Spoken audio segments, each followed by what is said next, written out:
സ്നേഹവും ബഹുമാനമുള്ള ഈ സഭയിലെ സഭാധ്യക്ഷൻ, സഭാ കമ്മിറ്റി, സഭാ സെക്രട്ടറി, അതേപോലെ തന്നെ VBS കൺവീനർ, VBSൻ്റെ ഭാരവാഹികളെ, നിങ്ങൾക്കേവർക്കും വീണ്ടും വരുമെന്ന് അരുളി ചെയ്ത യേശുക്രിസ്തുവിൻ്റെ നാമത്തിലുള്ള എൻ്റെ സ്നേഹവന്ദനത്തെ ഞാൻ അറിയിക്കട്ടെ.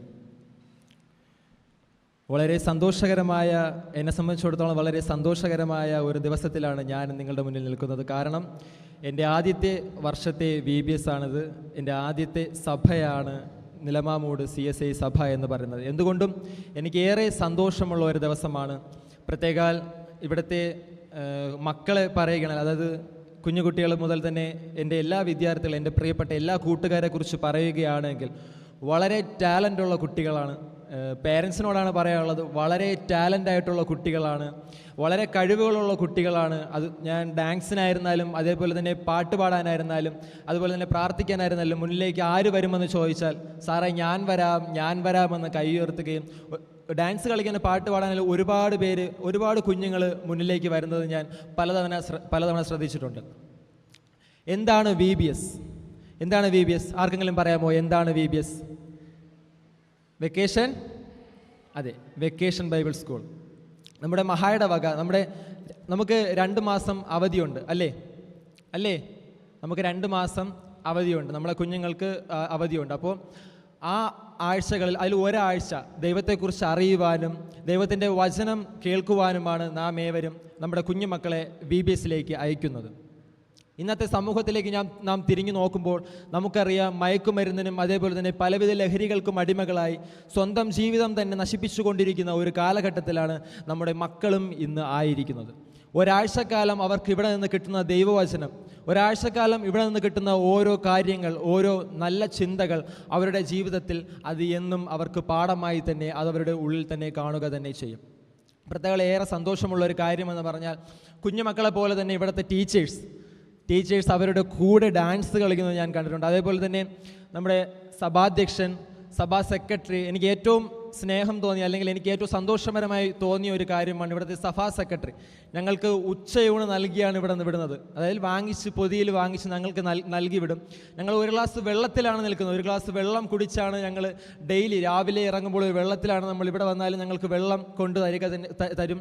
അതുപോലെ തന്നെ ഇവിടെ നിന്ന് പോകുന്ന സമയം, അതായത് ഉച്ചയ്ക്ക് ഞങ്ങൾക്കുള്ള ഊണ് സഭാ സെക്രട്ടറി ഞങ്ങൾക്ക് വാങ്ങിച്ചു തരും. ഏറെ സന്തോഷമുണ്ട്, ഏറെ നന്ദിയുണ്ട്, ഈ സമയത്ത് ഏറെ കടപ്പാടുണ്ട്. ഈ സഭയെ സംബന്ധിച്ചിടത്തോളം അതായത് നിങ്ങളുടെ കുഞ്ഞുമക്കൾക്ക് വളരുവാനുള്ള ഏറ്റവും നല്ലൊരു പ്ലാറ്റ്ഫോമാണ് ഈ സഭ എന്ന് പറയുന്നത്. ഇവിടുത്തെ ഞാൻ ഇപ്പോഴും വിശ്വസിക്കുന്ന ഒരു കാര്യമുണ്ട്, സഭാധ്യക്ഷൻ, അതേപോലെ തന്നെ സഭാ കമ്മിറ്റി നിങ്ങൾക്ക് വരുവാനുള്ള ഒരു ഓപ്പർച്യൂണിറ്റിയാണ് ഇവിടെ തുറന്നു നൽകിയിരിക്കുന്നത്. നിങ്ങൾ ഇതിൽ നിന്ന് വളരുക. പ്രത്യേകം നന്ദി അറിയിക്കാനുള്ളത് ഇവിടെ ഇങ്ങോട്ടേക്ക് പറഞ്ഞയച്ച പേരൻസിനാണ്. എല്ലാ മാതാപിതാക്കളും ഒരുപാട് നന്ദിയുണ്ട്. കാരണം നാളെ തൊട്ടിവർ ലോകത്തിലേക്ക് ഇറങ്ങുമ്പോൾ പുതിയ സൃഷ്ടികളായിട്ടായിരിക്കാം ഒരുപക്ഷെ ഇറങ്ങുന്നത്. അതിൽ യാതൊരു സംശയവുമില്ല.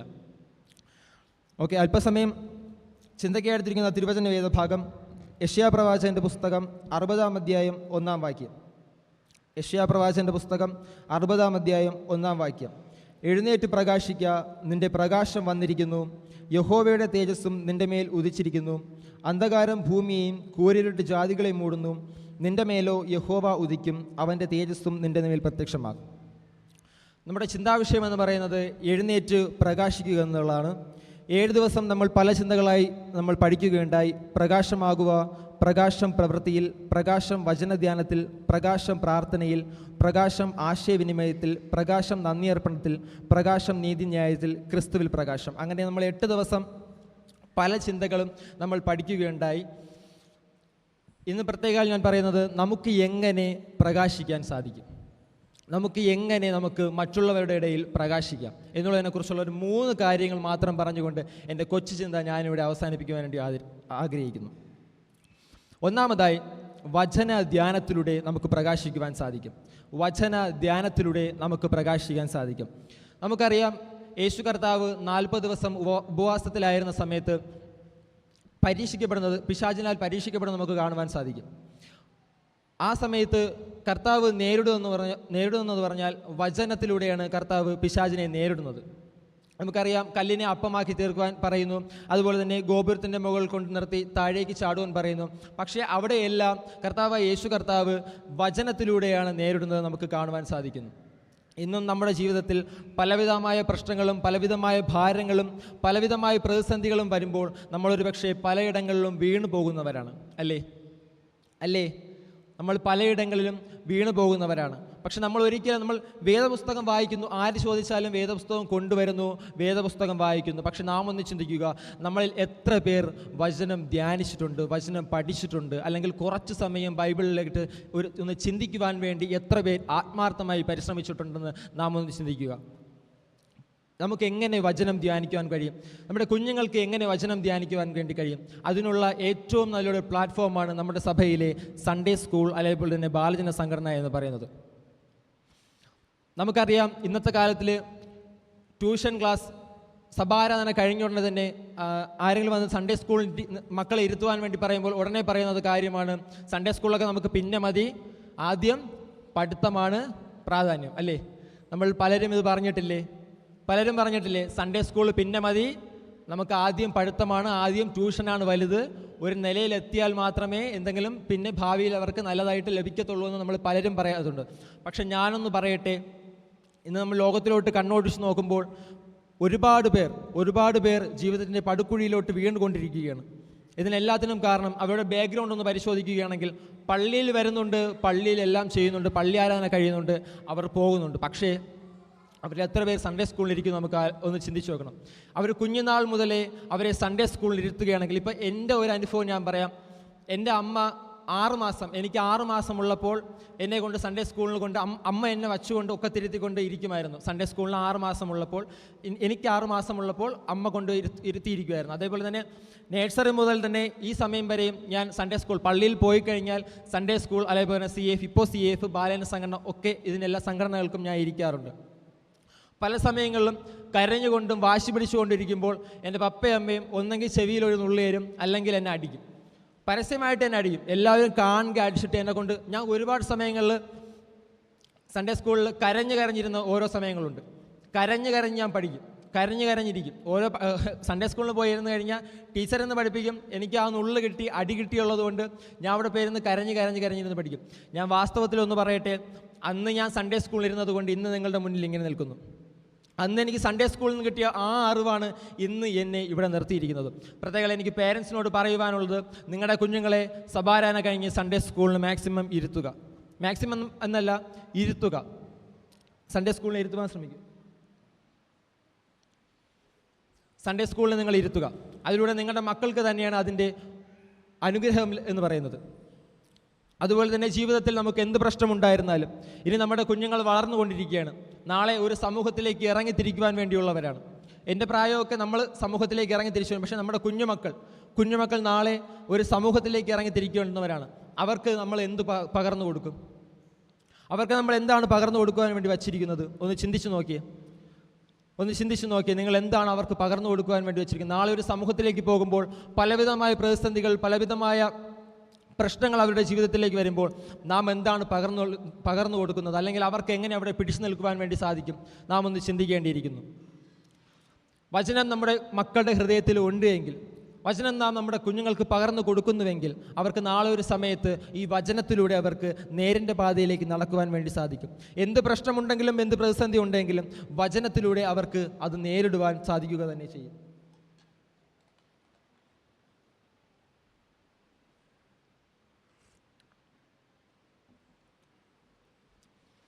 രണ്ടാമതായി, നമുക്ക് എങ്ങനെ പ്രകാശിക്കാം? വിശുദ്ധ ജീവിതം നയിച്ച് നമുക്ക് പ്രകാശത്തിലേക്ക് വരാം.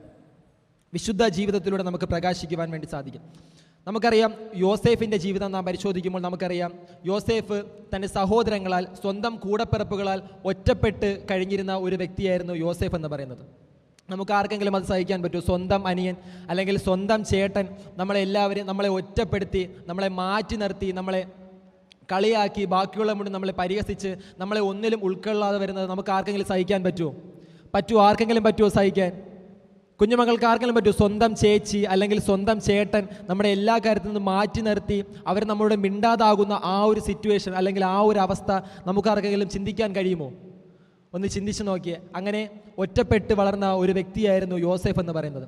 സ്വന്തം സഹോദരങ്ങളാൽ പൊട്ടക്കിണറ്റിലിട്ട് അവിടെ നിന്നും അവർ വിൽക്കുകയാണ്. വിറ്റ് അവസാനം പോത്തീഫറിൻ്റെ വീട്ടിൽ ചെന്നപ്പോൾ അവിടെ നിന്നും അവൻ്റെ കഷ്ടത മാറുന്നില്ല, യോസേഫിൻ്റെ കഷ്ടത മാറുന്നില്ല. അത് കഴിഞ്ഞിട്ട് അവൻ്റെ ഭാര്യ, അതായത് പോത്തീഫറിൻ്റെ ഭാര്യയാൽ പ്രലോഭനത്തിൽ വീഴുന്നത് നമുക്ക് കാണുവാൻ വേണ്ടി കഴിയും. പക്ഷേ അവിടെ നിന്നും യോസേഫ് ഞാനിത് പാപം ചെയ്യത്തില്ല എന്ന് പറഞ്ഞ് ഓടി മാറുന്ന ഒരു സിറ്റുവേഷൻ നമുക്ക് കാണുവാൻ വേണ്ടി കഴിയും. ഇന്നത്തെ സമൂഹത്തിലോട്ട് നാം നോക്കുമ്പോൾ ഇത്തിരി സുഖത്തിന് വേണ്ടി അല്ലെങ്കിൽ ഇച്ചിരി നേരത്തെ ഒരു സന്തോഷത്തിന് വേണ്ടി സ്വർഗരാജ്യം തന്നെ നഷ്ടപ്പെടുത്തിക്കൊണ്ടിരിക്കുന്ന എത്ര കുഞ്ഞുങ്ങളാണ്, അല്ലെങ്കിൽ എത്ര യുവത്വം നിറഞ്ഞ എത്ര തലമുറകളാണ് ഇന്നത്തെ കാലത്തിൽ നശിച്ചുകൊണ്ടിരിക്കുന്നത്. നാം ഒന്ന് ചിന്തിച്ചു നോക്കി. അല്പനേരത്തെ ഒരു സുഖത്തിന് വേണ്ടി അല്ലെങ്കിൽ അല്പനേരത്തെ ഒരു സന്തോഷത്തിന് വേണ്ടി, കുറച്ചു നേരം മാത്രമുള്ള ഒരു സന്തോഷത്തിന് വേണ്ടി നമ്മുടെ സ്വർഗരാജ്യം നാം നഷ്ടപ്പെടുത്തിക്കൊണ്ടിരിക്കുന്ന എത്ര തലമുറകൾ ഇന്ന് വഴിതെറ്റിപ്പോകുന്നു. പക്ഷേ ഇതെല്ലാം ചെയ്തു കഴിഞ്ഞിട്ടും അവസാനം പ്രശ്നം വരുമ്പോൾ എന്താ പറ്റുക? അവസാനം സൂയിസൈഡ് അറ്റംപ്റ്റ്, അതേപോലെ തന്നെ സ്വന്തം ജീവിതം നശിച്ചുകൊണ്ടിരിക്കുന്നു, അല്ലെങ്കിൽ സ്വന്തം ജീവിതം നാശത്തിലേക്ക് തള്ളി മാറ്റിക്കൊണ്ടിരിക്കുന്ന ഒരു കാലത്താണ് ഞാനും നിങ്ങളും ആയിരിക്കുന്നത്. അവരുടെ ആവശ്യങ്ങൾ കഴിഞ്ഞാൽ അവർ പോകുന്നു, പക്ഷേ വീണ്ടും അവിടെ ആരാണ് ഒറ്റപ്പെടുന്നത്? നാം ഒന്ന് ചിന്തിച്ചു നോക്കി. നമ്മുടെ കൂടെ ആരും തന്നെ കാണില്ല. നാം ചെയ്തതിനുള്ള പ്രതിഫലം നാം ഒറ്റയ്ക്ക് തന്നെ അനുഭവിക്കേണ്ടി വരുന്ന എത്രയോ കുഞ്ഞുങ്ങൾ ഇന്ന് ആത്മഹത്യയിലേക്ക് കടന്നു പോകുന്നു. നാം ഒന്ന് ചിന്തിച്ചു നോക്കിയേ, എത്രയോ കുഞ്ഞുങ്ങൾ ഇന്ന് ആത്മഹത്യയിലേക്ക് കടന്നു പോകുന്നു. സ്വന്തം ജീവിതം നഷ്ടപ്പെട്ട്, സ്വന്തം ജീവിതം നശിച്ചു എന്ന് കരുതി, അല്ലെങ്കിൽ സ്വന്തം ജീവിതം നഷ്ടപ്പെടുത്തിക്കൊണ്ട് എത്രയോ കുഞ്ഞുങ്ങൾ ഇന്ന് നഷ്ടപ്പെട്ടുകൊണ്ടിരിക്കുന്നു, ഈ ലോകത്ത് നിന്ന് വിട പറഞ്ഞിരിക്കുന്നു. നാം ഒന്ന് ചിന്തിച്ചു നോക്കിയേ. ആ ഒരു സമയത്താണ് യോസേഫിന് വേണമെങ്കിൽ എന്ത് വേണമെങ്കിലും ചെയ്യാം. യോസേഫിന് അവിടെ അവൻ്റെ പപ്പയില്ല, അമ്മയില്ല, സഹോദരങ്ങളില്ല, ആരും തന്നെയില്ല. യോസേഫിന് എന്ത് വേണമെങ്കിലും ചെയ്യാം. പക്ഷേ യോസേഫ് എന്താ ചെയ്ത്? അവനിലുള്ള പ്രകാശം, യോസേഫിലുള്ള പ്രകാശം ഇരുളാക്കാതെ യോസേഫ് നോക്കും നമുക്ക് കാണുവാൻ വേണ്ടി കഴിയും. യോസേഫിൻ്റെ ആ ഒരു പ്രകാശം നമുക്ക് അവിടെ കാണുവാൻ വേണ്ടി കഴിയും. യോസേഫ് അതിനെ ഇരുളാക്കി മാറ്റുന്നില്ല, അതിനെ അവിടെ തന്നെ പ്രകാശിപ്പിക്കുകയാണ്, അതിൽ നിന്ന് ഓടി മാറുകയാണ് ചെയ്യുന്നത്. അതേപോലെ തന്നെ മറ്റൊരു വ്യക്തിയാണ് ദാനിയേൽ എന്ന് പറയുന്നത്. ദാനിയേൽ നമുക്കറിയാം, രാജ്യഭോജനം, അതായത് ഇന്നത്തെ കാലത്തിൽ പറയുകയാണെങ്കിൽ മദ്യം, ഇന്നത്തെ കാലത്തിൽ മദ്യമാണ് രാജ്യഭോജനം എന്ന് പറയുന്നത്. ആ രാജ്യഭോജനം പോലും കഴിക്കാതെ അവിടെ നിന്നും ഓടി മാറുന്ന നമുക്ക് കാണുവാൻ വേണ്ടി കഴിയുന്നു. അവിടെ നിന്നും താൻ കഴിക്കത്തില്ല എന്ന് പറഞ്ഞ് ഒരു ശപഥമെടുത്ത് ആ വാക്കിൽ തന്നെ ഉറച്ചു നിൽക്കുന്ന ഒരു വ്യക്തിയാണ് ദാനിയേൽ എന്ന് പറയുന്നത്. ഇന്ന് എത്ര പേർ ഇത് ചിന്തിക്കുന്നു എന്ന് എനിക്കറിയത്തില്ല. കാരണം എന്നെ കേൾക്കുന്ന ദൈവസഭയെ ഞാനൊരു കാര്യം വിളിച്ചു പറയട്ടെ.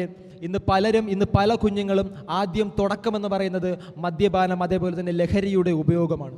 ഇന്ന് പല കുടുംബങ്ങളിലും സന്തോഷവും സമാധാനങ്ങളും നഷ്ടപ്പെട്ടുകൊണ്ടിരിക്കുന്നത് ലഹരിയുടെ ഉപയോഗത്തിലൂടെയാണ്. ഇന്ന് പല കുഞ്ഞുങ്ങളും കുഞ്ഞുനാൾ മുതലേ ചെറിയൊരു മുട്ടായി കവറുകളിൽ, ഇപ്പോഴത്തെ കാലത്തിൽ ചെറിയൊരു മുട്ടായി കവറുകളിലൂടെയാണ്, അല്ലെങ്കിൽ മുട്ടായികളിലൂടെയാണ് ലഹരിയിലേക്ക് അടിമപ്പെട്ടുകൊണ്ടിരിക്കുന്നത്. നാം ഒന്ന് ചിന്തിച്ചു നോക്കിയേ. ഇന്ന് പലരുടെയും ഭവനത്തിൽ എത്ര വീടുകളിൽ സമാധാനമില്ല. എത്രയോ കുഞ്ഞുങ്ങൾ ലഹരിക്ക് അടിമകളായി സ്വന്തം ജീവിതം നാശത്തിലേക്ക് കൊണ്ടുപോകുന്നു. എത്രയോ പേരുടെ ഉള്ളിലെ പ്രകാശം അവർ മദ്യപാനത്തിലൂടെ, അതുപോലെ ലഹരി ഉപയോഗിക്കുന്നതിലൂടെ ഇരുട്ടിലേക്ക് തള്ളി നീക്കപ്പെടുന്നു. നാം ഒന്ന് ചിന്തിച്ചു നോക്കി.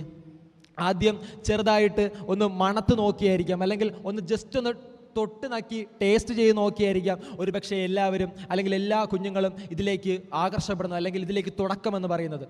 ജസ്റ്റ് ഞാൻ ഇനി ചെയ്യത്തില്ല, ജസ്റ്റ് ചെറുതായിട്ടൊന്ന് ടേസ്റ്റ് അറിഞ്ഞോട്ടെ എന്ന് പറഞ്ഞ് തൊട്ടൊന്ന് രസിച്ച് നോക്കിയായിരിക്കാം ചിലപ്പോൾ അപ്പോൾ ചെയ്യുന്നത്. പക്ഷേ അതായിരിക്കാം ഒരു പക്ഷേ നാളെ അങ്ങ് ആശുപത്രികളിൽ സ്വന്തം ജീവന് വേണ്ടി പടയുന്ന ഒരു കാഴ്ച. എൻ്റെ ജീവിതത്തിൽ ഞാൻ ഒരു അനുഭവം പറഞ്ഞു തരാം. എൻ്റെ ഒരു കൂട്ടുകാരൻ, ഞാൻ +1 പഠിക്കുന്ന സമയത്ത്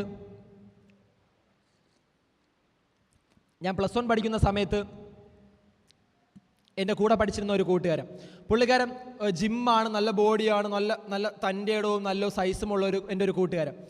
പുള്ളിക്കാരനെ ഞാൻ ഒരേ ബെഞ്ചിൽ അടുത്തടുത്തിരുന്ന് പഠിക്കുന്ന ആ സമയം ഭയങ്കര സന്തോഷത്തിൻ്റെ സമയങ്ങളായിരുന്നു. അവൻ്റെ വീട്ടിൽ അവന് സിബ്ലിങ്സ് ആരുമില്ല, അതായത് അനിയൻ ചേട്ടൻ ആരുമില്ല, ഒരു അമ്മ, ഒരു പപ്പ, ഇവർ 3 പേരും അടങ്ങുന്ന ഒരു കൊച്ചു കുടുംബം.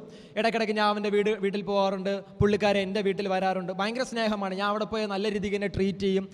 ഞാൻ അവിടെ രാവിലെ ചെന്ന് കഴിഞ്ഞാൽ വൈകുന്നേരം വരെയും എൻ്റെ കാര്യങ്ങളെല്ലാം അവർ നോക്കും, ഫുഡ് കാര്യങ്ങളൊക്കെ അവർ തന്നെ എനിക്ക് ചെയ്യാം. അങ്ങനെ ഞങ്ങൾ നല്ലതുപോലെ നല്ല ഒരു ബന്ധത്തിൽ കടന്നു വന്നു. പക്ഷേ +1 അവസാനമൊക്കെ ആയപ്പോൾ നമുക്ക് NSSൻ്റെ ക്യാമ്പ് വരുന്നു. ക്യാമ്പിൻ്റെ സമയത്ത് എല്ലാവരും കൂടെ ടെറസിൻ്റെ മുകളിൽ കയറി കുപ്പികളെടുത്ത് വയ്ക്കുന്നു, അവർ മദ്യപാനത്തിലേക്ക് അങ്ങ് പോവുകയാണ്. അപ്പോൾ എൻ്റെ കൂടെ നടക്കുന്ന എൻ്റെ കൂട്ടുകാരൻ എൻ്റെ അടുത്ത് പറഞ്ഞു, അഫിനെ നീയും കൂടെ വാ, നമുക്ക് അങ്ങോട്ട് പോയിട്ട് വരാം, ഇവിടെ എന്തോന്നാണെന്ന് നോക്കാം. ഞാൻ അന്ന് ക്യാമ്പ് സെക്രട്ടറി ആയിരുന്നു. ഞാൻ മുകളിലേക്ക് പോയപ്പോഴത്തേക്കും എല്ലാവരും ഇങ്ങനെ നിരന്നിരിക്കുകയാണ്. അപ്പോൾ എന്നെ കണ്ടപ്പോൾ തന്നെ അവരെല്ലാം അതെടുത്ത് മാറ്റി. അപ്പോൾ എൻ്റെ കൂട്ടുകാരൻ്റെ അടുത്ത് പറഞ്ഞു, എൻ്റെ കൂടെ നടക്കുന്ന കൂട്ടുകാരൻ്റെ അടുത്ത് അവൻ എൻ്റെ അടുത്ത് നേരത്തെ പറഞ്ഞു, ഞാൻ മദ്യപിക്കത്തില്ല അഫിനെ, ഒരിക്കലും മദ്യപിക്കത്തില്ല, ഒരിക്കലും ലഹരിയിലോട്ടും ഞാൻ പോകത്തില്ല. പക്ഷേ അവ അന്ന് പറഞ്ഞു, അഫിനെ ഞാൻ ഒന്ന് ജസ്റ്റ് ടേസ്റ്റ് ചെയ്തിട്ട് വരാം, ഞാൻ ഒന്ന് ജസ്റ്റ് ടേസ്റ്റ് ചെയ്തിട്ട് ഞാൻ വരാമെന്ന് പറഞ്ഞു. പക്ഷേ അവ അന്ന് അപ്പം ഞാൻ പറഞ്ഞു, എടാ നീ പോകണ്ട, നീ എൻ്റെ കൂടെ വാ, തിരിച്ചു വാ, നമുക്ക് പോകാം, നമുക്കിത് അറിയിക്കാം, ടീച്ചറിനെ അറിയാം. അവ എടുത്ത വാക്കിൽ എൻ്റെ അടുത്ത് പറഞ്ഞതാണ്, അഫിനെ നീ ഇത് അറിയിക്കുമെങ്കിൽ ഞാനും നീയും തമ്മിലുള്ള ഫ്രണ്ട്ഷിപ്പ് ഇവിടെ നഷ്ടമാകുമെന്ന് പറഞ്ഞു. ഞാനും നീയും തമ്മിലുള്ള ഫ്രണ്ട്ഷിപ്പ് ഇവിടെ നഷ്ടമാകും, നിനക്ക് പറ്റില്ല എങ്കിൽ നീ പൊക്കോ, നിനക്ക് പറ്റില്ല എങ്കിൽ നീ പൊക്കോളാൻ പറഞ്ഞു. ഞാൻ വളരെ വിഷമത്തിൽ. എന്നിട്ട് ഞാൻ ചോദിച്ചു, എടാ നിനക്ക് ഞാനാണോ വലുത് അതോ ഈ കുപ്പിയാണോ വലുത്?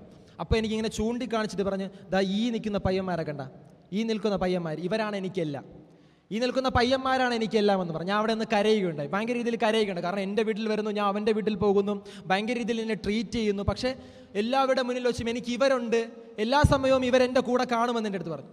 ഞാൻ ഇത് നേരെ ചെന്ന് ടീച്ചറിൻ്റെ അടുത്ത് പറയുന്നു, ഭയങ്കര പ്രശ്നമാകുന്നു. അങ്ങനെ പുള്ളിക്കാരൻ ആ വർഷം തന്നെ ആ സ്കൂളിൽ നിന്നും TC വാങ്ങിച്ച് പോവുകയുണ്ട്. അവിടെ നിന്ന് അവൻ പോവുകയുണ്ട്. അവൻ്റെ അമ്മ പപ്പ ഒരുപാട് നേരം എന്നോടൊന്ന് സംസാരിച്ചു, കരയുകയുണ്ടായി. ഇടയ്ക്കിടയ്ക്ക് അവൻ്റെ പപ്പയമ്മയും വിളിക്കുമ്പോൾ എൻ്റെ അടുത്ത് പറയുന്നത്, ഒരു മുറി പൂട്ടി അവിടെ ലഹരി ഉപയോഗങ്ങൾ അവൻ ചെയ്യുന്നു എന്നാണ്. ഞാൻ പലതവണ അവനെ കോൺടാക്ട് ചെയ്യാൻ ശ്രമിച്ചിട്ടുണ്ട്. അവൻ്റെ വീട്ടിൽ പോയപ്പോഴത്തേക്കും അവൻ റൂം അടച്ചു കളയും, എന്നെ കയറ്റാൻ സമ്മതിക്കത്തില്ല, വളരെ അസഭ്യമായ വാക്കുകളാൽ എന്നെ പലതവണ വീട്ടിൽ നിന്ന് ഇറക്കി വിട്ടിട്ടുണ്ട്. അങ്ങനെ എനിക്ക് ഒരു ദിവസം +2 കഴിഞ്ഞ് +2ൻ്റെ എക്സാം സമയത്ത് രാത്രി എനിക്കൊരു കോൾ വരുന്നു, മക്കളെ നീ ഒന്ന് ആശുപത്രി വരണം, മെഡിക്കൽ വരെ വരണമെന്ന് പറഞ്ഞു. അപ്പോൾ ഞാൻ ഇങ്ങനെ പിറ്റേ ദിവസം രാവിലെ എക്സാം ഇല്ല, പിറ്റേ ദിവസം ഞാൻ ഇങ്ങനെ പോവുകയാണ്. ആശുപത്രിയിൽ എത്തിയപ്പോൾ അവൻ്റെ പപ്പയും അമ്മയും വരാന്തയിൽ ഇരിപ്പുണ്ട്, എന്ന് പറഞ്ഞാൽ ആശുപത്രിയിലെ റൂമിൻ്റെ ഫ്രണ്ടിൽ ഇരിപ്പുണ്ട്. മക്കളെ അവനെ ചെന്നൊന്ന് കാണാൻ പറഞ്ഞു. ഞാൻ പെട്ടെന്ന് ഞെട്ടിപ്പോയി, എന്തു പറ്റി അവനെന്നറിയൂടാതെ ഞാൻ അകത്ത് കയറിയപ്പോഴത്തേക്കും പുള്ളിക്കാരൻ കരയാണ്. ഞാൻ നോക്കിയപ്പോൾ നല്ല സൈസും നല്ല ആരോഗ്യമുണ്ടായിരുന്ന ആ ചെറുപ്പക്കാരൻ മെലിഞ്ഞി എല്ലും തോലുമായിട്ടൊരു ജഡം പോലെ ഇങ്ങനെ നീണ്ടു കിടക്കുകയാണ്, ഒരു ജഡം പോലെ നീണ്ടു കിടക്കുകയാണ്. ഞാൻ അവിടെ ചെന്ന് എനിക്കൊന്നും പറയാനില്ല. ചെന്ന ഉടനെ അവൻ എൻ്റെ കയ്യിൽ പിടിച്ചിട്ട് പറഞ്ഞു. ഞാൻ നോക്കിയപ്പോൾ അവൻ്റെ കൂട്ടുകാരന്മാരും ആരുമില്ല, ഒരൊറ്റ കൂട്ടുകാരൻ. അന്ന് അവൻ ചങ്കെന്ന് പറഞ്ഞ് നടക്കുന്ന, അല്ലെങ്കിൽ എൻ്റെ ചങ്കാണ്, എൻ്റെ ചങ്കിടിപ്പാണ് എന്ന് പറഞ്ഞു നടന്ന ആ ഒരൊറ്റ കൂട്ടുകാരന്മാർ പോലും അവിടെ ഇല്ലായിരുന്നു. ഞാൻ നോക്കിയപ്പോൾ അവൻ എൻ്റെ കയ്യിൽ പിടിച്ചിട്ട്, അഫിനെ എനിക്ക് തെറ്റുപറ്റിപ്പോയി, അഫിനെ എനിക്ക് തെറ്റുപറ്റിപ്പോയി, ഇനി എനിക്ക് എന്ത് ചെയ്യാൻ കഴിയും? പക്ഷേ ഡോക്ടേഴ്സിനോട് സംസാരിച്ചപ്പോൾ ഇനി യാതൊന്നും ചെയ്യാൻ കഴിയത്തില്ല. കാരണം അവൻ്റെ ഇന്റേണൽ ഓർഗൻസ്, അതായത് അവൻ്റെ ഉള്ളിലെ ഓർഗൻസ് എല്ലാം നശിച്ചു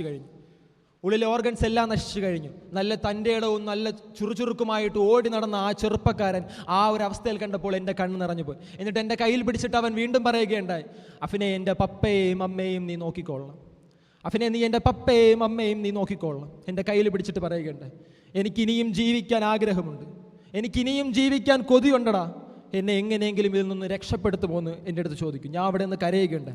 ഞാൻ നോക്കിയപ്പോൾ അവൻ്റെ പപ്പയും അമ്മയും കൈകൾ പിടിച്ചിരുന്ന് കരയുകയാണ്, എൻ്റെ മോനെ ഒന്ന് രക്ഷിക്കാമോ എന്ന് ചോദിച്ചുകൊണ്ട്. അവിടെ അന്ന് അവൻ ചങ്കെന്ന് പറഞ്ഞു നടന്ന ഒരൊറ്റ കൂട്ടുകാരന്മാർ പോലും അവനെ കാണുവാൻ വേണ്ടി പോലും ഞാൻ വന്നിട്ടില്ല. അവൻ ഒരാൾ പോലും അവനെ തിരിഞ്ഞു നോക്കുവാൻ വേണ്ടി പോലും വന്നിട്ടില്ല. ഞാൻ എൻ്റെ കുഞ്ഞുങ്ങളോട് പറയട്ടെ, കുറച്ച് നാളുകൾ കഴിഞ്ഞ് ഒരു മാസം 2 മാസം കഴിഞ്ഞപ്പോൾ ഞാൻ അറിയുന്നു പുള്ളിക്കാരൻ മരിച്ചുപോയെന്ന് ഞാൻ അറിയുന്നു. ഒരു മാസത്തോളം എനിക്കതിൻ്റെ വിഷമം, ഞാനൊരു ഡിപ്രഷൻ സ്റ്റേജിലോട്ട് തന്നെ മാറി. എൻ്റെ കൂടെ നടന്ന്, എൻ്റെ കൂടെ ഒരുമിച്ച് കഴിച്ച്, ഒരു പാത്രത്തിൽ നിന്ന് കഴിച്ച് വളർന്ന, ഒരു പായിൽ കിടന്ന് ഉറങ്ങിയ, ഞങ്ങൾ ഒരുമിച്ച്, എൻ്റെ വീട്ടിലായിരുന്നു അവൻ്റെ വീട്ടിലായിരുന്നു ഉറങ്ങി നമ്മൾ ഒരുമിച്ച് കഴിച്ച എൻ്റെ പ്രിയപ്പെട്ട കൂട്ടുകാരൻ അവൻ ഈ ലോകത്തോട് വിട പറയുകയുണ്ടായി. എന്നെ കേൾക്കുന്ന കുഞ്ഞുങ്ങളെ, എന്നെ കേൾക്കുന്ന ദൈവസഭയെ ഞാൻ വിളിച്ചു പറയട്ടെ, നിങ്ങൾക്ക് ഇപ്പോൾ തോന്നും എൻ്റെ കൂട്ടുകാരന്മാരാണ് വലുത്, എൻ്റെ കൂട്ടുകാരികളാണ് വലുത്, അവരുണ്ടല്ലോ എനിക്ക് എല്ലാത്തിനും എന്ന് നമുക്ക് പലതവണ തോന്നും. പക്ഷേ ഞാനൊന്ന് പറയട്ടെ, നമുക്ക് ഒരു ആവശ്യം വന്നാൽ, അല്ലെങ്കിൽ നമുക്കൊരു പ്രശ്നം വന്നു കഴിഞ്ഞാൽ അവിടെ നമ്മുടെ പപ്പയും അമ്മയും മാത്രമേ നമുക്ക് കാണത്തുള്ളൂ, വേറെ ഒരൊറ്റ ആൾക്കാർ പോലും അവിടെ കാണത്തില്ല. അതിൽ പ്രധാനമായിട്ടും ഞാൻ യൂട്യൂബിൽ കണ്ട ഒരു വീഡിയോ ആണ്, എല്ലാവർക്കും അറിയാമായിരിക്കും, എന്നാലും ഞാൻ ഒന്നുകൂടെ പറയാം. കൂട്ടുകാരും അതേപോലെ തന്നെ ബാക്കിയുള്ളവരെ നമ്മളെ സ്നേഹിച്ചതെന്ന് പറഞ്ഞാൽ നമ്മുടെ മുഖം കണ്ടിട്ടും നമ്മളെ സ്വഭാവം കണ്ടിട്ടുമാണ്. പക്ഷെ നമ്മുടെ മാതാപിതാക്കൾ നമ്മളെ സ്നേഹിച്ചതെന്ന് പറഞ്ഞാൽ അവരുടെ ഹൃദയത്തിൽ, അവരുടെ വയറിൽ ഉരുവായ സമയം മുതൽ നമ്മുടെ നിറം എന്താണെന്നോ, നമ്മുടെ സ്വഭാവം എന്താണെന്നോ, നമുക്ക് എന്തൊക്കെ കൈയുണ്ടോ കാലുണ്ടോ എന്ന് അറിയുന്നതിന് മുന്നേ നമ്മളെ സ്നേഹിച്ചവരാണ് നമ്മുടെ പപ്പയും അമ്മയും എന്ന് പറയുന്നത്. ബാക്കിയുള്ളവരെല്ലാവരും നമ്മുടെ മുഖം കണ്ടിട്ടും നമ്മളെ സ്വഭാവം കണ്ടിട്ടും നമ്മളെ സ്നേഹിച്ചവരാണ്, നമ്മളെ മനസ്സിലാക്കിയവരാണ്. പക്ഷേ നമ്മുടെ പപ്പയും അമ്മയും എന്ന് പറയുന്നത് അവരുടെ വയറിൽ ഉരുവായപ്പോൾ മുതലേ നമ്മളെ സ്നേഹിച്ച, അല്ലെങ്കിൽ നമ്മളെ സ്നേഹിച്ച, സ്വന്തം മക്കളായി സ്നേഹിച്ച രണ്ടുപേരാണ് പപ്പയും അമ്മയും എന്ന് പറയുന്നത്.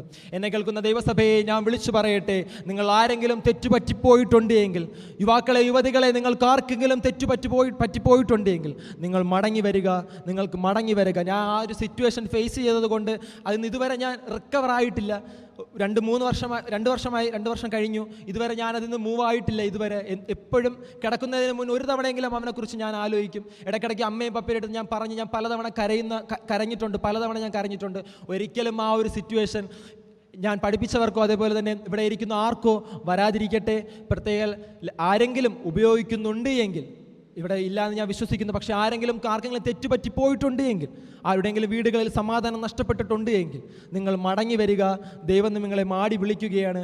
ഇന്നത്തെ ഈ ദിവസം നിങ്ങൾ ഏറ്റുപറയുക, നിങ്ങൾക്ക് തെറ്റുപറ്റിപ്പോയി. തെറ്റ് ചെയ്യാത്തവരായിട്ട് ആരുമില്ല, പക്ഷേ ആ തെറ്റിൽ നിന്നും തിരിച്ചു വരുവാൻ വേണ്ടി ഏവരും ശ്രമിക്കുക.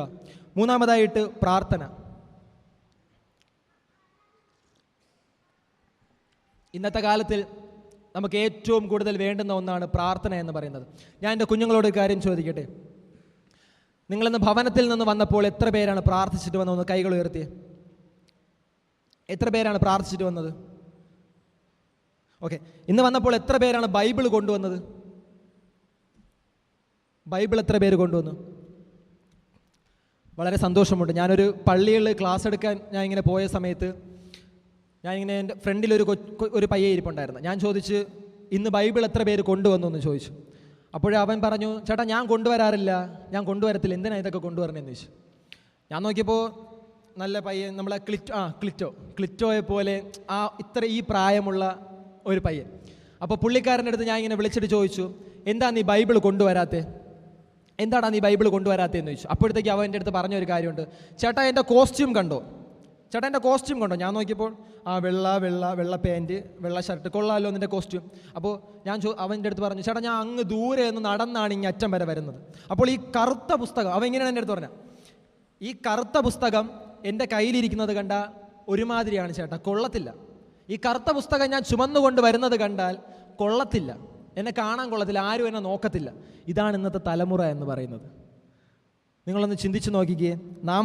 നമ്മെ വളർത്തിയ ഈ വേദപുസ്തകം പോലും കയ്യിലെടുക്കുവാൻ വേണ്ടി മടിക്കുന്ന ഒരു കാലഘട്ടമാണ് ഇന്നത്തെ കാലഘട്ടം എന്ന് പറയുന്നത്. ഈ കറുത്ത പുസ്തകത്തെ നിങ്ങൾ ചുമക്കുന്നുവെങ്കിൽ, ഈ കറുത്ത പുസ്തകത്തെ നിങ്ങൾ മാനിക്കുന്നുവെങ്കിൽ, നാളെ ഇത് നമ്മളെ തന്നെ മാനിക്കും, നാളെ ഇത് നമ്മളെ ഉയർത്തുക തന്നെ ചെയ്യും. അതിൽ യാതൊരു സംശയമില്ല. ദൈവശേതി എല്ലാവരും ഏത് ആരാധനയ്ക്ക് വന്നാലും എന്നെ കേൾക്കുന്ന പ്രിയപ്പെട്ട കുഞ്ഞുങ്ങളെ, നിങ്ങളെല്ലാവരും ബൈബിൾ നിങ്ങൾ കൊണ്ടുവരുവാൻ വേണ്ടി, ബൈബിൾ നിങ്ങൾ ആരാധനയിലേക്ക് കൊണ്ടുവരുവാൻ വേണ്ടി നിങ്ങൾ ശ്രദ്ധിക്കുക. പ്രാർത്ഥന. സങ്കീർത്തനക്കാരൻ ദാവീദ് സങ്കീർത്തനം 55:17 പറയുന്നു, ഞാൻ കാലത്തും ഉച്ചയ്ക്കും വൈകിട്ടും എൻ്റെ സങ്കടങ്ങൾ ബോധിപ്പിച്ച് ദൈവത്തോട് കരയുമെന്ന് പറയുന്നു. നമ്മളിൽ നിന്ന് എത്ര പേര് പ്രാർത്ഥനയിൽ, പേരൻസ് ഇന്ന് എത്ര പേര് പ്രാർത്ഥിച്ചിട്ടുണ്ട്? മാതാപിതാക്കൾ എത്ര പേരെന്ന് ഭവനത്തിൽ നിന്ന് വന്നപ്പോൾ പ്രാർത്ഥിച്ചിട്ട് വന്ന് എത്ര പേരുണ്ടെന്ന് കൈ ഉയർത്തിയേ? ഒന്ന് കയർത്തുകയെന്ന്. ഓക്കെ, നിങ്ങളുടെ മക്കളും അതേപോലെ തന്നെ സന്ധ്യപ്രാർത്ഥന എത്ര പേരുടെ വീട്ടിലുണ്ട്? കുടുംബ പ്രാർത്ഥന ഉള്ള വീടുകൾ. കുടുംബ പ്രാർത്ഥന എന്ന് പറയുന്നത് നമ്മുടെ ഭവനത്തിനും അതേപോലെ തന്നെ നമ്മുടെ മക്കൾക്കും എല്ലാവർക്കും ഒരു അനുഗ്രഹപ്രദമായ ഒന്നാണ്. നിങ്ങളുടെ ജീവിത അനുഭവങ്ങൾ, അല്ലെങ്കിൽ ഒരു ദിവസത്തെ ദൈനംദിന ജീവിതത്തിൽ കുറച്ചു നേരമെങ്കിലും ദൈവത്തിന് വേണ്ടി സമയം മാറ്റി വയ്ക്കുക. അത് നിങ്ങൾക്കും നാളെ നിങ്ങളുടെ മക്കൾക്കും അത് അനുഗ്രഹമായി തീരുക തന്നെ ചെയ്യും. പ്രാർത്ഥന നമ്മുടെ ജീവിതത്തിൽ, നമ്മുടെ കുഞ്ഞുങ്ങൾക്ക് ഇന്ന് ഏറ്റവും വേണ്ടുന്ന ഒന്നാണ് പ്രാർത്ഥന എന്ന് പറയുന്നത്. ഞാൻ മാതാപിതാക്കളോട് പറയട്ടെ, നിങ്ങളുടെ കുഞ്ഞുങ്ങൾ സ്കൂളിലേക്ക് പോകുമ്പോഴും അതേപോലെ തന്നെ പുറത്തേക്ക് ഒരു കാര്യത്തിന് ഇറങ്ങുമ്പോഴും നിങ്ങൾ അവരുടെ തലയിൽ കൈവച്ച് പ്രാർത്ഥിക്കുകയോ അല്ല എങ്കിൽ അവർക്ക് വേണ്ടി പ്രാർത്ഥിക്കുകയോ ചെയ്യുക. എൻ്റെ അമ്മ, ഞാൻ കുഞ്ഞുങ്ങളോട് പറഞ്ഞതുപോലെ തന്നെ, എൻ്റെ അമ്മ ഞാൻ പുറത്തേക്ക് ഇറങ്ങുമ്പോൾ എൻ്റെ തലയിൽ കൈവച്ച് പ്രാർത്ഥിക്കും. എൻ്റെ പപ്പ, അമ്മ ഇല്ല എങ്കിൽ എൻ്റെ പപ്പ എൻ്റെ അടുത്ത് വന്നിരുന്ന് എൻ്റെ കയ്യിൽ പിടിച്ച് പ്രാർത്ഥിക്കുകയുണ്ട്. ഇന്ന് എൻ്റെ അമ്മ ഉണ്ടായിരുന്നു വീട്ടിൽ, അമ്മ എൻ്റെ തലയിൽ കൈവച്ച് പ്രാർത്ഥിച്ചിട്ടാണ് എന്നെ വിട്ടത്. അമ്മ എന്നെ തലയിൽ കൈവച്ചിട്ടാണ് പ്രാർത്ഥന വിട്ടത്. അതേപോലെ തന്നെ ഞാൻ എവിടെ പോയിരുന്നാലും മക്കളെ വന്നിരിയെന്ന് പറഞ്ഞ് എന്നെ പിടിച്ചിരുത്തി തലയിൽ കീഴിച്ച് എന്നെ പ്രാർത്ഥിച്ചിട്ട് വരും. അതെനിക്ക് എന്നും ഒരു അനുഗ്രഹമാണ്. ഞാൻ ഇന്നിവിടെ നിൽക്കുന്നെങ്കിൽ അതിൻ്റെ പിറകിൽ എൻ്റെ പപ്പയുടെയും അമ്മയുടെയും കണ്ണീര് തന്നെയാണ്. എൻ്റെ പപ്പയുടെയും അമ്മയുടെയും പ്രാർത്ഥന ഒന്നുകൊണ്ട് തന്നെയാണ് ഞാൻ ഇന്നിങ്ങനെ നിൽക്കുന്നത്. ഇന്നത്തെ സമൂഹത്തിലേക്ക് നാം ഒന്ന് കണ്ണോടിച്ചു നോക്കുമ്പോൾ സ്വന്തം മാതാപിതാക്കളെയും സ്വന്തം സഹോദരങ്ങളെയും കൊന്നുകൊണ്ടിരിക്കുന്ന ഒരു കാലഘട്ടത്തിലാണ് ഞാനും നിങ്ങളുമായിരിക്കുന്നത്. മറ്റു പുറത്തു നിന്നല്ല, സ്വന്തം ഭവനത്തിൽ നിന്ന്. 4 പേരുണ്ട് എങ്കിൽ സ്വന്തം ചേട്ടനെയും അപ്പനെയും അമ്മയും കൊല്ലുന്നു, സ്വന്തം അനിയനെയും ചേട്ടനെയും അമ്മയും കൊല്ലുന്നു, അമ്മ മക്കളെയും ഭർത്താവിനെയും കൊല്ലുന്നു, ഭർത്താവ് മക്കളെയും അമ്മയെയും കൊല്ലുന്നു. ഇതാണ് ഇന്നത്തെ സമൂഹം എന്ന് പറയുന്നത്. അതേപോലെ തന്നെ നശിച്ചു കൊണ്ടിരിക്കുന്ന ഒരു സമൂഹത്തിലേക്കാണ് ഞാനും നിങ്ങളും നമ്മുടെ കുഞ്ഞുങ്ങളും ഇറങ്ങിത്തിരിക്കുന്നത്. ഞാനും നിങ്ങളും നമ്മുടെ കുഞ്ഞുങ്ങളും നശിച്ചുകൊണ്ടിരിക്കുന്ന ഒരു സമൂഹത്തിലേക്കാണ് ഇറങ്ങിത്തിരിക്കുന്നത്. നാളെ എന്താണെന്ന് അറിയത്തില്ല, നാളെ നമ്മുടെ കുഞ്ഞുങ്ങൾക്ക് എന്താണെന്ന് അറിയത്തില്ല, നാളെ എനിക്കെന്ത് പറ്റുമെന്നും യാതൊരു ഉറപ്പുമില്ല. പക്ഷേ നമ്മൾ പ്രാർത്ഥന എന്ന ഒരു കവചം നമ്മുടെ ജീവിതത്തിലുണ്ട് എങ്കിൽ, പ്രാർത്ഥിക്കുന്ന ഒരു പപ്പയും അമ്മയുമാണോ നിങ്ങളുടെ മക്കൾ ഒരിക്കലും നഷ്ടപ്പെട്ടു പോകത്തില്ല. പ്രാർത്ഥിക്കുന്ന ഒരു കുഞ്ഞാണോ നീ ഒരിക്കലും നഷ്ടപ്പെട്ടു പോകത്തില്ല. എന്നെ കേൾക്കുന്ന ദൈവസഭയെ, നിങ്ങളുടെ മക്കൾക്ക് വേണ്ടി നിങ്ങൾ പ്രാർത്ഥിക്കുക. നിങ്ങളുടെ മക്കൾക്ക് വേണ്ടി നിങ്ങൾ ദൈവത്തോട് നിലവിളിക്കുക. നിങ്ങളുടെ മക്കൾക്ക് വേണ്ടി നിങ്ങൾ ദൈവത്തോട് യാചിക്കുക. ഞാൻ നേരത്തെ പറഞ്ഞില്ലേ, ഞാനിവിടെ ഇങ്ങനെ നിൽക്കുന്നുവെങ്കിൽ എൻ്റെ പപ്പയും അമ്മയുടെയും പ്രാർത്ഥന തന്നെയാണ്. ഞാൻ ദൈവത്തിനെ കുറിച്ച് നിങ്ങളോട് പറയുന്നുവെങ്കിൽ, ഞാൻ ആദ്യം കേട്ട് വളർന്നത് എൻ്റെ അമ്മ എനിക്ക് വചനം പറഞ്ഞു നൽകുന്നതും എൻ്റെ പപ്പ എൻ്റെ കൈ പിടിച്ച് വെച്ച് പ്രാർത്ഥിക്കുന്നത് എനിക്കിന്നും ഓർമ്മ ഉണ്ട്. ഞാൻ കുഞ്ഞുനാൾ മുതൽ എൻ്റെ പപ്പ എൻ്റെ കയ്യിൽ പിടിച്ച് പ്രാർത്ഥിക്കും, എൻ്റെ അമ്മ എനിക്ക് വചനം പറഞ്ഞു നൽകും. ആ വചനം അല്ലെങ്കിൽ ആ പ്രാർത്ഥന തന്നെയാണ് എന്നെ ഇന്ന് ഇവിടെ നിങ്ങളുടെ മുന്നിൽ നിർത്തിയിരിക്കുന്നത്. ഒരുപാട് പ്രശ്നങ്ങൾ ജീവിതത്തിൽ വന്നിട്ടുണ്ട്, ഒരുപാട് പ്രതിസന്ധികൾ എൻ്റെ ജീവിതത്തിൽ വന്നിട്ടുണ്ട്. 10ാം ക്ലാസ് ഞാൻ പരീക്ഷ എന്നെ എഴുതത്തില്ല എന്ന് പറഞ്ഞ് എൻ്റെ കൂട്ടുകാർ സ്കൂളിൽ കയറിയാൽ കാലുവെട്ടും കൈവെട്ടും എന്നൊക്കെ എൻ്റെ അടുത്ത് പറഞ്ഞിട്ടുണ്ട്. ഞാൻ ഇവിടെയല്ല പഠിച്ചത്, ഞാൻ ആറ്റിങ്ങൽ സിസ്റ്റർ എലിസബത്ത് ജോയൽ സ്കൂളിലാണ് പഠിച്ചത്, ആറ്റിങ്ങലാണ്. ഞാൻ എൻ്റെ പഠന മേഖലയിൽ ഒരുപാട് പ്രതിസന്ധികൾ, നീ കയറത്തില്ലടാ, നീ പഠിക്കത്തില്ല, നീ വരത്തില്ല എന്നൊക്കെ പറഞ്ഞു. പക്ഷേ ഞാൻ ഉറങ്ങുമ്പോൾ എൻ്റെ കാലിൽ വന്ന് 2 കസേരകളിട്ട് എനിക്ക് വേണ്ടി പ്രാർത്ഥിക്കുന്ന എൻ്റെ പപ്പയെയും അമ്മയുമാണ് ഞാൻ പല ദിവസങ്ങളിൽ രാത്രി കാണുന്നത്. എനിക്കൊരു പനി വന്നാൽ എനിക്ക് വേണ്ടി രാത്രി ഉറങ്ങാതിരുന്ന് പ്രാർത്ഥിക്കുന്ന എൻ്റെ പപ്പയെയും അമ്മയുമാണ് ഞാൻ കാണുന്നത്. അവർ അന്ന് നൽകിയ ആ പ്രാർത്ഥന ഇന്ന് എൻ്റെ ജീവിതത്തിൽ വളരെ അനുഗ്രഹം തന്നെ ഉണ്ടാവുകയുണ്ടായി. ഇനി ചെറിയൊരു ഒരു കഥ കൂടെ പറഞ്ഞുകൊണ്ട് ഞാൻ എൻ്റെ കർത്തവ്യം നിന്ന് വിരമിക്കുവാൻ വേണ്ടി ആഗ്രഹിക്കുന്നു. കൂട്ടുകാരെ കഥ കേൾക്കണോ? ഓക്കെ. ഒരു വീട്ടിൽ, ഇത് കുറച്ച് മുമ്പുള്ള ഒരു കഥയാണ്, കുറച്ച് വർഷങ്ങൾക്ക് മുൻപുള്ള ഒരു കഥയാണ്. ഒരിടത്ത് ഒരു പപ്പയും അമ്മയും ഉണ്ടായിരുന്നു. അവർക്ക് ഒരു മകൻ ജനിക്കുകയുണ്ട്. അപ്പോൾ തന്നെ ഒരു 27 ദിവസങ്ങൾ കഴിഞ്ഞപ്പോൾ തന്നെ അവൻ്റെ സ്വന്തം അമ്മ മരിക്കുകയാണ്. പിന്നെ അവൻ്റെ പപ്പ കുറച്ച് നാളുകൾക്ക് കഴിഞ്ഞപ്പോൾ അവൻ്റെ പപ്പയും മരിക്കുകയാണ്. അങ്ങനെ ആ മകൻ ഒറ്റപ്പെട്ടാണ് ജീവിക്കുന്നത്. നമുക്കറിയാം, പണ്ടത്തെ ഇവിടുത്തെ അപ്പച്ചന്മാർക്കും അമ്മമാർക്കും അതുപോലെ മാതാപിതാക്കൾക്ക് അറിയാം പണ്ടത്തെ കാലം എന്ന് പറയുന്നത്. ഉടുതുണിക്ക് മറുതുണിയില്ലാതെ ആഹാരത്തിന് വേണ്ടി നെട്ടോട്ടം ഓടിക്കൊണ്ടിരിക്കുന്ന ഒരു കാലഘട്ടം. പല വീടുകളിലും പോയി കൈ ഇങ്ങനെ യാചിച്ച് ആഹാരം ചോദിച്ചിരുന്ന ഒരു കാലഘട്ടം. ആ കാലഘട്ടത്തിലാണ് ഈ മകനും ജീവിച്ചിരുന്നത്. പല വീടുകളിൽ പോയിട്ട് പലരുടെയും ആട്ടും തുപ്പും പരിഹാസവും കേട്ട് പല ജോലികളിലും ചെയ്തിട്ടും പല ജോലികൾ ചെയ്ത് ഒറ്റയ്ക്ക് ആ മകൻ താമസിക്കുകയുണ്ടായി. തന്നെ വളർത്തിക്കൊണ്ടിരുന്ന ആ മാതാപിതാക്കളെ വീട്ടിൽ നിന്നും ആ മകനെ ഇറക്കി വിടുകയാണ്. അങ്ങനെ അവൻ്റെ പഠനം നിലയ്ക്കുകയുണ്ടായി. അങ്ങനെ പിന്നെ അവൻ്റെ പപ്പയുടെ കുടുംബത്തിലേക്ക് പോയപ്പോൾ അവിടെ നിന്ന് ആ മകൻ പഠിക്കുകയുണ്ടായി. അങ്ങനെ വർഷങ്ങൾ കഴിഞ്ഞു പോയി. ഒരുപാട് കൂട്ടുകെട്ടുകളിൽപ്പെട്ട് ആ മകൻ വഴിതെറ്റി പോവുകയാണ്. ലഹരി ഉപയോഗിക്കുവാൻ വേണ്ടി തുടങ്ങി, മദ്യപിക്കുവാൻ വേണ്ടി തുടങ്ങി. അങ്ങനെ പല രീതികളിൽ ആ മകൻ നഷ്ടപ്പെട്ടുകൊണ്ടിരിക്കുകയാണ്. തൻ്റെ ജീവിതം നഷ്ടപ്പെടുത്തിക്കൊണ്ടിരിക്കുകയാണ്. ആഹാരമില്ല, വസ്ത്രമില്ല, കിടക്കാനൊരു പാർപ്പിടം പോലുമില്ല. എന്നാലും ആ മകൻ പിന്നെ അവിടെ നിന്ന് പഠനം മുന്നോട്ട് പോയിക്കൊണ്ടിരിക്കെ SSLC പരീക്ഷ, അതായത് അന്നത്തെ പ്രീ ഡിഗ്രി പരീക്ഷയിൽ ആ മകൻ തോൽക്കുകയുണ്ടായി. പക്ഷേ എന്നിട്ടും ആ മകൻ അവിടെ വിട്ടുകൊടുത്തില്ല, ആ മകൻ അവിടെ തോറ്റുകൊടുത്തില്ല. വീണ്ടും പരീക്ഷ എഴുതി പാസ്സാവുകയുണ്ടായി, വീണ്ടും പരീക്ഷ എഴുതി ജയിക്കുകയുണ്ടായി. അങ്ങനെ വർഷങ്ങൾ കടന്നുപോയി. ഒരു കുടുംബജീവിതത്തിലേക്ക് പ്രവേശിക്കുകയാണ് ആ മകൻ. കുടുംബജീവിതത്തിലേക്ക് കടന്നപ്പോൾ തന്നെ ആ വീട്ടിൽ സമാധാനമില്ല, സന്തോഷമില്ല. എന്നും മദ്യപിച്ചു കൊണ്ടുവന്ന് പ്രശ്നമുണ്ടാക്കുന്ന ഒരു ഭർത്താവ്, ഭാര്യ, ആ മാതാവ് എന്നും ദൈവത്തോട് പ്രാർത്ഥിക്കുന്ന ഒരു മാതാവ്, ദൈവത്തോട് എന്നും നിലവിളിക്കുന്ന ഒരു മാതാവ്. അവരുടെ ജീവിതത്തിൽ ഒരു പ്രശ്നം മാത്രമേ ഉള്ളൂ. കല്യാണം കഴിഞ്ഞ് 3 വർഷമായിട്ടും മക്കളില്ല. 3 വർഷമായിട്ടും മക്കളില്ല. അങ്ങനെ പല ചികിത്സകളൊക്കെ ചെയ്തു നോക്കി, ഒന്നുമില്ല. പക്ഷേ ഈ മകൻ മദ്യപാനം ഉപേക്ഷിച്ചിരുന്നില്ല. മദ്യപാനം ഒരു ഹരമായിട്ട് കൊണ്ടു നടന്ന ഒരു മകനായിരുന്നു. എന്നും മദ്യപിച്ചുകൊണ്ട് വീട്ടിൽ വരും, എന്നും പ്രശ്നം. ആ മാതാവ് എന്നും കരയും. ഒരുപാട് ഉപദ്രവങ്ങളൊക്കെ ആ മാതാവ് നേരിടേണ്ടി വന്നു. അങ്ങനെ ദിവസങ്ങൾ കഴിഞ്ഞു. ഒരു ദിവസം ആശുപത്രിയിലേക്ക് പോയപ്പോൾ ആ പിതാവിൻ്റെ മുഖത്ത് നോക്കി ഡോക്ടർ പറഞ്ഞു, താനൊരു തന്തയാവില്ലടോ. ഇങ്ങനെയാണ് പറഞ്ഞത്, താനൊരു തന്തയാവില്ലടോ. നാം ഒന്ന് ചിന്തിച്ചു നോക്കിയേ, ഒരു പിതാവിൻ്റെയും ഒരു മാതാവിൻ്റെയും മുഖത്ത് നോക്കിയൊരു ഡോക്ടർ പറയുകയാണ്, താനൊരു തന്തയാവില്ലടോ, താനൊരു പിതാവാവില്ലടോ എന്ന് മുഖത്ത് നോക്കി പറയുകയാണ്. അന്ന് ആ മകൻ അവിടെ മുട്ടുമടക്കി. അന്ന് ആ മകൻ അവിടെ പ്രാർത്ഥിക്കുവാൻ വേണ്ടി തുടങ്ങി, മുട്ടുമടക്കി പ്രാർത്ഥിക്കുവാൻ വേണ്ടി തുടങ്ങി. അന്നു മുതൽ ആ ഭവനത്തിൽ നിലവിളികൾ ഉയർന്നു തുടങ്ങി. അന്നു മുതൽ ആ ഭവനത്തിൽ കണ്ണീർ വന്നു തുടങ്ങി. അന്ന് ആ ഭവനത്തിൽ പ്രാർത്ഥന വീണ്ടും ഉരുവായി. അങ്ങനെ ദിവസങ്ങൾ കഴിഞ്ഞു. വീണ്ടും ചെക്കപ്പിന് പോയപ്പോൾ അവിടെ നിന്ന് അറിയുവാൻ വേണ്ടി കഴിഞ്ഞു, ഒരു കുഞ്ഞ് ഉരുവായി തുടങ്ങി, അല്ലെങ്കിൽ മാതാവ് ഗർഭിണിയാണ് എന്ന് അറിയുവാൻ വേണ്ടി തുടങ്ങി. ദിവസങ്ങൾ കഴിഞ്ഞു. പ്രസവ സമയമായപ്പോഴത്തേക്കും അപ്പോഴും ഡോക്ടേഴ്സ് വന്ന് പറയുകയുണ്ടായി, ജനിക്കുന്ന കുഞ്ഞിന് കൈ കാണത്തില്ല, കാല് കാണത്തില്ല, ഒന്നെങ്കിൽ അംഗവൈകല്യം ഉണ്ടായിരിക്കാം, കണ്ണ് കാണത്തില്ല, ചെവി കാണത്തില്ല, മൂക്ക് കാണത്തില്ല എന്ന് പറയുകയുണ്ടായി. പക്ഷെ അന്നും ആ പിതാവ് അങ്ങോട്ടും ഇങ്ങോട്ടും നടന്ന്, ആശുപത്രിയിൽ അങ്ങോട്ടും ഇങ്ങോട്ടും നടന്ന് ദൈവത്തോട് നിലവിളിച്ച് കരഞ്ഞു പ്രാർത്ഥിക്കുകയാണ്. ദൈവമേ, എനിക്ക് എൻ്റെ കുഞ്ഞിനെ നൽകണമേ, എൻ്റെ കുഞ്ഞിനെ പൂർണ്ണ വളർച്ചയോടെ എനിക്ക് നൽകണമേ എന്ന് ആ പിതാവ് ദൈവത്തോട് കരഞ്ഞു പ്രാർത്ഥിക്കുകയാണ്. മദ്യപാനമൊക്കെ നടത്തി വീണ്ടും ദൈവിക ജീവിതത്തിലാണ് ഇപ്പോൾ. പ്രാർത്ഥന എന്നും പ്രാർത്ഥിക്കും. അങ്ങനെ അവർ കരയുവാൻ വേണ്ടി തുടങ്ങി.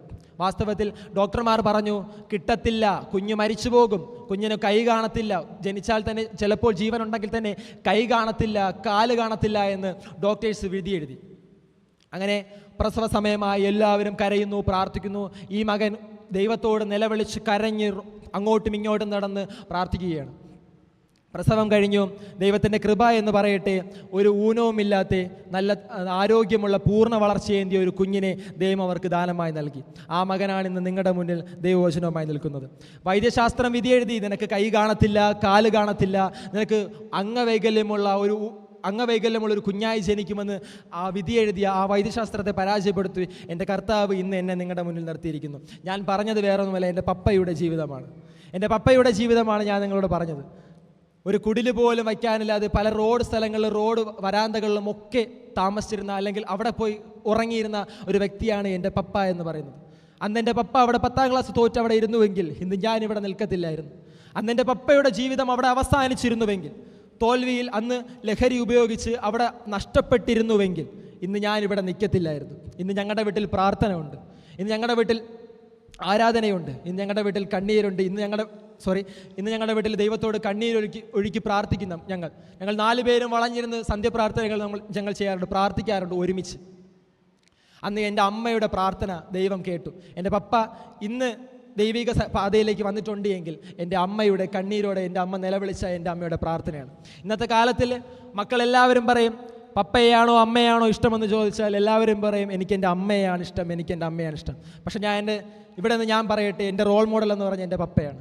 എൻ്റെ അമ്മ ഇഷ്ടമില്ലെന്നല്ല, എൻ്റെ റോൾ മോഡൽ എന്ന് പറഞ്ഞാൽ എൻ്റെ പപ്പയാണ്. എൻ്റെ പപ്പയുടെ ജീവിതമാണ് എന്നെ ഇവിടം വരെ കൊണ്ടെത്തിച്ചത്. തോൽക്കേണ്ടുന്ന സാഹചര്യങ്ങൾ പോകേണ്ടുന്ന ഇടത്ത് ജയിച്ചു കാണിച്ച ഒരു വ്യക്തിയാണ് എൻ്റെ പപ്പ എന്ന് പറയുന്നത്. എൻ്റെ പപ്പ ഒരു ഗവൺമെൻറ് ഉദ്യോഗസ്ഥനായിരുന്നു, റിട്ടയർഡായി ഇപ്പോൾ ഭവനത്തിൽ വിശ്രമ ജീവിതത്തിലാണ്. പക്ഷേ എൻ്റെ പപ്പ വളരെ ക്ഷീണിതനാണ്. നല്ല തൻ്റെ ഇടവും നല്ല ചുറുചുറുക്കമുള്ള അച്ഛനറിയാം, എൻ്റെ പപ്പ അച്ഛനറിയാം, നല്ല ആരോഗ്യവാനുമായിരുന്ന ഒരു വ്യക്തിയാണ്. പക്ഷേ പല രോഗങ്ങൾ പല പ്രയാസങ്ങളുള്ളത് കൊണ്ട് തന്നെ പപ്പ ഇപ്പോൾ വളരെ ക്ഷീണിതനാണ്, വളരെ ഭാരത്താലാണ്, വളരെ പ്രയാസത്താലാണ്. ഇന്നലെ രാത്രി തന്നെ പപ്പയ്ക്ക് വയ്യാതാവുകയുണ്ടായി. നിങ്ങളേവരും എൻ്റെ പപ്പയ്ക്ക് വേണ്ടി പ്രാർത്ഥിക്കണം, എൻ്റെ അമ്മയ്ക്ക് വേണ്ടി പ്രാർത്ഥിക്കണം, എനിക്ക് വേണ്ടി പ്രാർത്ഥിക്കണം. വളരെ വയ്യാതെ ഇന്നലെ വൈകുന്നേരവും ഷുഗർ കുറയുകയുണ്ടായി, തലയിറങ്ങി വീഴുകയൊക്കെ ഉണ്ടായി. ഞാൻ VBS കഴിഞ്ഞ് പോയിട്ടാണ് ആശുപത്രിയിലൊക്കെ കൊണ്ടുപോയത്. എൻ്റെ പപ്പയെ വളരെ ക്ഷീണിത അവസ്ഥയിലാണ്, വളരെ ക്ഷീണിതം കണ്ടാൽ ഞാൻ വളരെ ക്ഷീണിത അവസ്ഥയിലാണ്. അപ്പോൾ നിങ്ങൾ എനിക്ക് വേണ്ടി പ്രാർത്ഥിക്കുക, എൻ്റെ കുടുംബത്തിന് വേണ്ടി പ്രാർത്ഥിക്കുക. ഒരു കാര്യം കൂടെ പറഞ്ഞുകൊള്ളട്ടെ, നമ്മുടെ ജീവിതത്തിൽ നമുക്കിവിടെ നിന്ന് ലഭിച്ച പ്രകാശം, എൻ്റെ പ്രിയപ്പെട്ട കൂട്ടുകാർക്ക് ഇവിടെ നിന്ന് ലഭിച്ച പ്രകാശം നാളെ മറ്റുള്ളവരിലേക്ക് എത്തിക്കുക. നിങ്ങൾ ഒരു കുഞ്ഞിനെയെങ്കിലും നേടുക. ഞാനിവിടെ നിന്നും പോയാലും നിങ്ങൾ എവിടെയെങ്കിലും വച്ച് എന്നെ കണ്ടു കഴിഞ്ഞാൽ ചേട്ടാ അല്ലെങ്കിൽ സാറേ എന്ന് പറഞ്ഞ് കൈയൊന്ന് കാണിച്ചു കഴിഞ്ഞാൽ എനിക്കതിൽ കൂടുതൽ വളരെ സന്തോഷമില്ല. നിങ്ങളെല്ലാവരും ഒരുപാട് ഞാൻ മിസ് ചെയ്യും. നിങ്ങൾ തന്ന സ്നേഹം, നിങ്ങൾ തന്ന എല്ലാ സ്നേഹത്തിനും, നിങ്ങൾ തന്ന എല്ലാ കരുതലിനും ഒക്കെ എന്നും ഞാൻ നന്ദിയുള്ളവനായിരിക്കും. ഞാൻ ഇത്രേ എൻ്റെ മക്കളോട് പറയുന്നുള്ളൂ, എൻ്റെ കുഞ്ഞുങ്ങളോട്, എൻ്റെ കൂട്ടുകാരോട് ഞാൻ ഇതേ പറയുന്നുള്ളൂ. നിങ്ങളിൽ നൽകിയ പ്രകാശം ഒരിക്കലും കെടാതെ നിങ്ങൾ സൂക്ഷിക്കുക. ഒരിക്കലും അതിനെ നഷ്ടപ്പെടാതെ നിങ്ങൾ ആ പ്രകാശം നിങ്ങളെ വളർത്തിയെടുക്കുക. നാളെ നിങ്ങൾ പുറത്തേക്ക് പോകുമ്പോൾ, നാളെ നിങ്ങൾ ലോകത്തിലേക്ക് പോകുമ്പോൾ നിങ്ങൾ ഒരിക്കലും ഈ പ്രകാശം കളയരുത്. നാളെ നിങ്ങളുടെ കൂട്ടുകാരോടും നിങ്ങളുടെ അടുത്തിരിക്കുന്ന ആളോടും നിങ്ങൾ ദൈവത്തെക്കുറിച്ച് പറഞ്ഞു കൊടുക്കുക. ക്രിസ്തുവിനെ അവരുടെ മുമ്പിൽ പ്രകാശിപ്പിക്കുക. നിങ്ങളുള്ളിലുള്ള ജ്ഞാനം, നിങ്ങളുള്ളിലുള്ള വചനം അത് മറ്റുള്ളവരിലേക്ക് പറയുക. ദൈവം തൻ്റെ പരിശുദ്ധാത്മാവിൽ നിങ്ങളെ സഹായിക്കട്ടെ എന്ന് പ്രാർത്ഥിച്ചുകൊണ്ട്, ആശംസിച്ചുകൊണ്ട്